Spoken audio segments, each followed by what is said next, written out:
नमस्कार। आज हम पढ़ेंगे बौद्ध धर्म के पार्ट 3 में बौद्ध धर्म के सिद्धांत और बौद्ध धर्म की भारतीय संस्कृति को देन। हमने बौद्ध धर्म के पार्ट 1 में महात्मा बुद्ध की जीवनी के बारे में पढ़ा। पार्ट 2 में हमने बौद्ध धर्म के सिद्धांतों के बारे में पढ़ा और पार्ट 3 में भी हम बौद्ध धर्म के कुछ सिद्धांत और बौद्ध धर्म की भारतीय संस्कृति को देन के बारे में पढ़ेंगे। प्रतीत्य समुत्पाद क्या है? प्रतीत्य समुत्पाद प्रतीत्य समुत्पाद ही बुद्ध के उपदेशों का सार है और उनकी संपूर्ण शिक्षाओं का आधार स्तंभ है। प्रतीत्य का अर्थ है इसके होने से और समुत्पाद का अर्थ है यह उत्पन्न होता है, यानी किसी कारण से ही कोई बात पैदा होती है, यानी किसी न किसी चीज के पीछे कोई न कोई कारण होता है जिसकी वजह से वह उत्पन्न होता है। तो जिस प्रकार दुख समुदाय का कारण जन्म है, उसी तरह जन्म का कारण अज्ञानता का चक्र है और इसी अज्ञान रूपी चक्र को बौद्ध धर्म में प्रतीत्य समुत्पाद कहा है। इस चक्र के 12 क्रम हैं जो कि एक दूसरे को उत्पन्न करने का कारण है। ये जो 12 क्रम है वो एक दूसरे को उत्पन्न करने का कारण है, जिसे द्वादश निदान कहा जाता है। ये 12 जो जीवन के क्रम हैं वो हैं अविद्या, संस्कार, विज्ञान, नाम रूप, षडायतन, स्पर्श, वेदना, तृष्णा, उपादान, भव, जाति और जरा मरण। तो ये जो 12 जीवन के जो क्रम हैं, 12 जीवन के जो कारण हैं, ये एक दूसरे से जुड़े हुए हैं और एक दूसरे के होने से ही ये उत्पन्न होते हैं। अविद्या और संस्कार जो है वो जीवन के इन 12 कारणों में से जो पहले ये 2 हैं, अविद्या और संस्कार जो है, इनका जो संबंध है वो पुनर्जन्म से है, यानी भूतकाल से संबंध है। और विज्ञान, नामरूप, षडायतन, स्पर्श, वेदना, तृष्णा, उपादान और भव, इनका जो संबंध है वो वर्तमान जीवन से है, यानी वर्तमान काल से इनका संबंध है। और अंतिम 2 जाति और जरा मरण, इनका संबंध भावी जीवन से है, यानी भविष्य काल से है। तो ये जो 12 जीवन के जो चक्र है, इन 12 कारणों को इस चक्र का जो अंत करने के लिए जरूरी है कि अविद्या का अंत हो, तभी जीवन का ये जो चरण है, चक्र है, पुनर्जन्म का जो चक्र है, तभी ये समाप्त होगा, ऐसा बुद्ध कहते हैं। निर्वाण बुद्ध के अनुसार मनुष्य जीवन का जो अंतिम लक्ष्य है वो निर्वाण प्राप्त करना, यानी मोक्ष प्राप्त करना है। तो निर्वाण शब्द का अर्थ है बुझना। तृष्णा या वासना की अग्नि को बुझा देना ही निर्वाण है और यह निर्वाण जो है बुद्ध के अनुसार इसी जन्म में प्राप्त हो सकता है, किंतु महापरिनिर्वाण जो है वो मृत्यु के बाद ही संभव है। क्षणिकवाद बुद्ध के अनुसार सांसारिक वस्तुएं क्षणिक होती है, यानी प्रति क्षण बदलती रहती है। इसी प्रकार आत्मा और जगत भी दोनों निरंतर बदलते रहते हैं, स्थिर नहीं है। परंतु संसार का ये परिवर्तन किसी को दिखाई नहीं देता। For example, as you can see in this picture, जैसे नदी का पानी सदैव बहता रहता है, जैसे नदी का पानी हमेशा बहता रहता है, लेकिन दूर किनारे पर बैठे व्यक्ति को सामने नदी एक ही धारा में प्रवाहित होती हुई दिखाई देती है। इसी प्रकार साधारण मनुष्य भी संसार के प्रतिक्षण बदलने वाले पदार्थों को स्थायी समझने की भूल करता है। उसे लगता है कि इस संसार में जो भी वस्तुएं हैं वो स्थायी हैं, जबकि ऐसा नहीं है, वो प्रतिक्षण बदलती रहती हैं। क्योंकि संसार और उसके पदार्थ जो हैं वो अस्थिर हैं, अतः उनके मायाजाल में नहीं पड़ना चाहिए, ऐसा बुद्ध कहते हैं। बुद्ध ने वेदों की प्रामाणिकता का भी खंडन किया है। बुद्ध ने वेदों को देवी कृति न मानकर इसको मानवीय कृति माना है और इसके अलावा वैदिक धर्म के यज्ञों, कर्मकांडों, अंधविश्वासों और आडंबरों का बुद्ध ने विरोध किया है। बुद्ध ने जाति प्रथा का भी खंडन किया है। उन्होंने बौद्ध धर्म के द्वारा सभी द्वार जो हैं वो सभी जातियों के लिए खोल दिया। उन्होंने कहा जिस प्रकार बड़ी बड़ी नदियां समुद्र में गिरकर अपना अस्तित्व खो देती हैं, उसी प्रकार भिक्षु के वस्त्र धारण करने पर उनमें वर्ण भेद नहीं रहता, इसलिए धार्मिक जीवन में सब ऊंच नीच जो है वो समान हो जाते हैं, ऐसा बुद्ध कहते हैं। उन्होंने जाति प्रथा का खंडन किया है। त्रिपिटक ये आरंभिक बौद्ध साहित्य है, पाली भाषा में लिखे गए हैं और 3 खंडों में विभक्त हैं। त्रिपिटक यानी त्रि मतलब 3 और पिटक मतलब टोकरी। तो इसका 3 पिटक हैं, सुत्त पिटक, विनय पिटक और अभिधम पिटक। सुत्त पिटक में बौद्ध धर्म के सिद्धांतों और बुद्ध द्वारा दिए गए उपदेशों का संकलन है और ये 5 भागों में डिवाइड है। दीर्घ निकाय, मंजिम निकाय, संयुक्त निकाय, खुद्दक निकाय और अंगुत्तर निकाय। अंगुत्तर निकाय में हमें 16 महाजन पदों का वर्णन मिलता है। विनय पिटक, इसमें संघ के नियम और बुद्ध के अनुशासनात्मक उपदेशों का संकलन मिलता है। अभिधम पिटक में बौद्ध धर्म के दार्शनिक सिद्धांत और आध्यात्म का वर्णन मिलता है। तो ये है बौद्ध धर्म के त्रिपिटक। बुद्ध के बाद बौद्ध संगतियां हुई, 4 बौद्ध संगतियां हुई अलग अलग स्थानों पर। पहली बौद्ध संगति राजगृह में हुई 483 ईसा पूर्व में, और इस संगति की अध्यक्षता करी महाकश्यप ने, और ये हर्यक वंश के राजा अजातशत्रु के शासनकाल में संगति हुई। इसमें बुद्ध के उपदेशों को 2 पिटकों विनय पिटक तथा सुत्त पिटक में संकलित किया गया।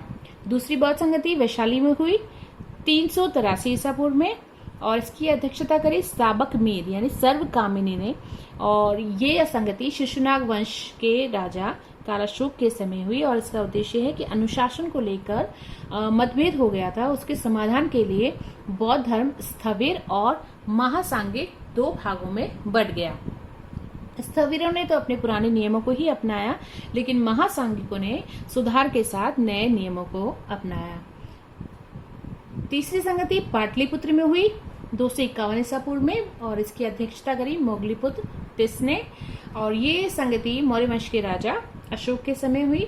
इस समय इस संगति में धर्म ग्रंथों का अंतिम रूप से संपादन किया गया तथा तीसरा पिटक अभिधम पिटक इसमें जोड़ा गया।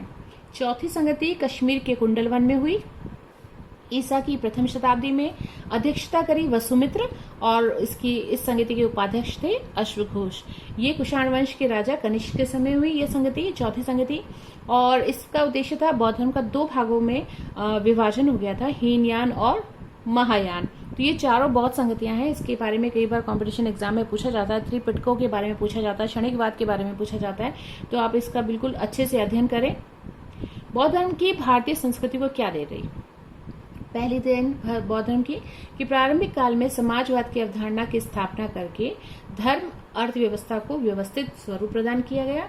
दूसरा देन राजनीति के स्वरूप को परिष्कृत बनाकर राजाओं की हिंसक प्रवृत्ति को मिटाया। तीसरा, शिक्षा और साहित्य में भी काफी योगदान रहा। शिक्षा और साहित्य के विभिन्न केंद्रों की स्थापना की, उस समय के तत्कालीन परिवेश को परिवर्तित किया। ये शिक्षा के केंद्र स्थापित किए गए थे नालंदा, वल्लभी और तक्षशिला विश्वविद्यालय। बौद्ध धर्म ने अनिश्वरवाद, अनात्मवाद, कर्मवाद एवं पुनर्जन्मवाद के तथ्यों से अवगत कराने का दर्शन दिया। इसके अलावा बौद्ध धर्म की कला के क्षेत्र में भी काफी योगदान रहा। स्थापत्य कला, मूर्ति कला, चित्रकला का विकास किया। बराबर की पहाड़ियों की गुहा जो कि गया और बिहार में है, नासिक, अजंता और एलोरा की गुफाओं का विकास हुआ बुद्ध काल में। मथुरा और गांधार शैली में कई बुद्ध की मूर्तियां बनी हैं। स्तूप, बिहार, चैत्यों के निर्माण की कला का प्रारंभ भी इसी काल में हुआ। और बौद्ध धर्म ने विदेशों से भी मधुर संबंध स्थापित करने में महत्वपूर्ण भूमिका अदा की। तो ये थी बौद्ध धर्म की भारतीय संस्कृति को देन। ये कुछ पिक्चर्स हैं, उनके बारे में मैं आपको बता रही हूँ। ये सब बौद्ध काल की हैं। ये पहाड़ पर काट के बनाई गई गुफाएं हैं। ये बराबर की गुफाएं जो कि बिहार के जहानाबाद जिले में गया से 24 किलोमीटर दूरी पर स्थित हैं। चट्टानों को काटकर ये इस तरह की गुफाएं बनाई गई हैं।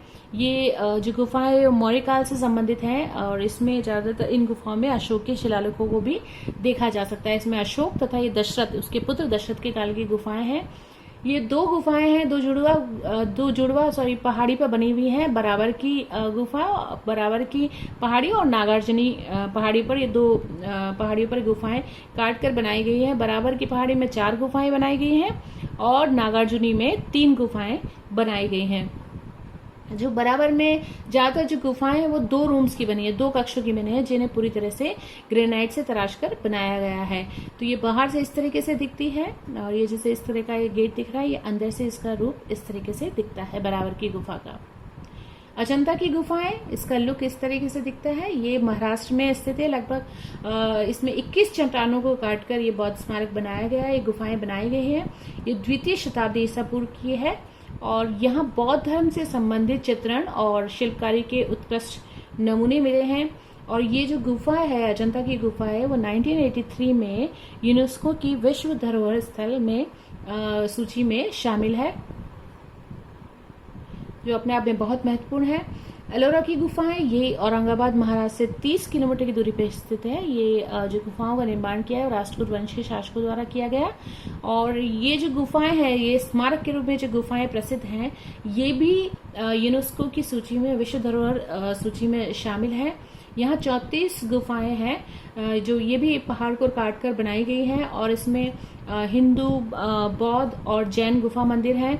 ये जो है सारी 5वीं और 10वीं शताब्दी में बने थे। यहाँ 12 बौद्ध गुफाएं हैं जो कि 1 से लेकर 12 नंबर तक की हैं, और 17 इसमें हिंदू गुफाएं हैं जो कि 13 से लेकर 29 नंबर तक की हैं, और 5 इसमें जैन गुफाएं हैं जो कि 30 से 34 नंबर की गुफाएं हैं। तो ये सभी आसपास बनी हुई हैं और अपने निर्माण काल की धार्मिक सौहार्द को दर्शाती हैं। सांची का स्तूप ये भी विश्व धरोहर सूची में शामिल है। भोपाल एमपी से लगभग 52 किलोमीटर दूरी पर स्थित है। इसमें असंख्य बौद्ध संरचनाएं, स्तंभ और मठ देखने को मिलते हैं। और ये जो स्तूप के जो आरंभ करता है वो मौर्य सम्राट अशोक हैं। ये स्तूप जो है वो भगवान बुद्ध को समर्पित है। और ये जो स्तूप बनाया गया है वो एक अर्ध चक्राकार चट्टान से बना हुआ है, जिसे हम गोल गुम्बद भी कहते हैं। तो ये अपने आप में बहुत महत्वपूर्ण स्मारक है। मैंने आपको कुछ पिक्चर्स इसमें मथुरा शैली में बुद्ध की मूर्ति और गांधार शैली में बुद्ध की मूर्ति के कुछ पिक्चर्स आपके लिए रखे हैं। इसमें ये आदमकद बुद्ध की मूर्ति है जो कि गांधार शैली में है। तो गांधार और मथुरा दोनों शैली में बुद्ध की मूर्तियां बनाई गई, लेकिन बस इन शैलियों में एक प्रमुख अंतर यह था कि गांधार शैली के अंतर्गत मूर्तियों में शरीर की आकृति को पूरी तरह से यथार्थ रूप में दिखाने का प्रयास किया है, जबकि मथुरा शैली में शरीर को यथार्थ दिखाने का प्रयास नहीं किया गया, अपितु जो मुखाकृति है उसमें आध्यात्मिक सुख और शांति व्यक्त की गई है। तो दूसरे शब्दों में यह है कि गांधार कला जो है वो यथार्थवादी है और जो मथुरा कला है वो आदर्शवादी है। एक और मथुरा से प्राप्त बुद्ध की आदमकद मूर्ति, इसमें बुद्ध का जो दायां हाथ है वह अभय मुद्रा में उठा हुआ है। थोड़ी सी ब्लर पिक्चर है, आपको प्रॉपर नहीं दिख रही होगी, क्योंकि इसमें इनके दाएं हाथ की हथेली में एक अलंकृत चक्र है तथा उंगलियों के आगे के भाग पर एक स्वस्तिक का चिन्ह बना हुआ है। जो कपड़ों में जो सलवटें दिख रही है, ये आपको बारीक बारीक सलवटें दिख रहे हैं।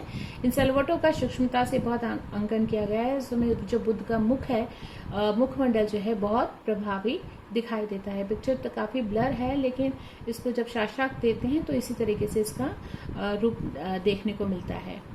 तो बौद्ध धर्म, आज हमने 3 पार्ट्स में बौद्ध धर्म का अध्ययन किया है। पहले पार्ट में हमने महात्मा बुद्ध की जीवनी के बारे में, दूसरे में हमने बौद्ध धर्म के सिद्धांतों के बारे में, और तीसरे में हमने बौद्ध धर्म के कुछ सिद्धांत और बौद्ध धर्म की भारतीय संस्कृति को देन के बारे में पढ़ा है। तो आज के लिए सिर्फ इतना ही। Thank you.